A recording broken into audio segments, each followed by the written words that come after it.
basoma amateeka bamanyi buli kintu kyonna si kyakyezo oba kiki ne bavaayo ne bagamba nti Kayanja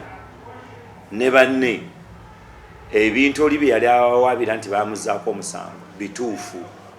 bwe tunoonyereza mu byempuliziganya bwe tunoonyereza mu byabasawo oba ddala abantu bano basobezebwako bwe tunoonya mu bino nabyo byonna biraga nti ebintu bino byali bya bulimba era bano balina ekigenderera kyabwe n'olw'ensonga eyo amateeka gagamba gatya amateeka gagamba bwe gati ti kino na kino na kino na kino omuntu bw'ati avunaanibwa asimbibwe mu kkooti yeewozeeko kati gwe musango ogenda luddawa mu kkooti ng'omusango guli si gwa Pastor Kayanja omusango gugamba Uganda versus n'abantu bano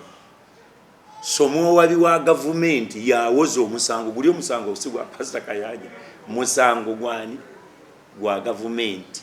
okusinzira mitendera gyenkulaze kwamba abantu balina kyolyo n'agamba nti olutalo wakati wa Pastor Kayanja ne Senyonga tewali olutalo wakati wange na Senyonga tewali lutalo olutalo teruliiwo omusango gwe guliwo gulimu abantu be babiri era kyova olaba nti yagula balooya bameka bataano ababawolereza balooya bataano omuntu bwogulira balooya bataano si kitono bw'olina balooya bataano si kitono so alina balooya bataano be abagulira era omusango gugenda mu kkooti kakati abawaabi wa gavumenti ze kyenategeddeko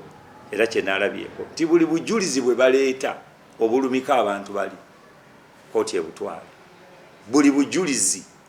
balooya bataano bagezaako okulwana obujulizi babugjeyo bakyalemeddwa kubanga buli bujulizi bwe baleeta butuufu buli bujulizi bwe baleeta kakati ezo agamba nti enyiri twabakuba enyiriri nze sikuba nyiriri sikuba era olero badde mu saavisi olabye nga nkuba olunyiriri so kakati omuntu kinagambi wano nti omuntu bw'abanga ozanyira mu kusoma kw'abantu n'ebitongole bya gavumenti n'obifula nti babigulirira n'obigamba nti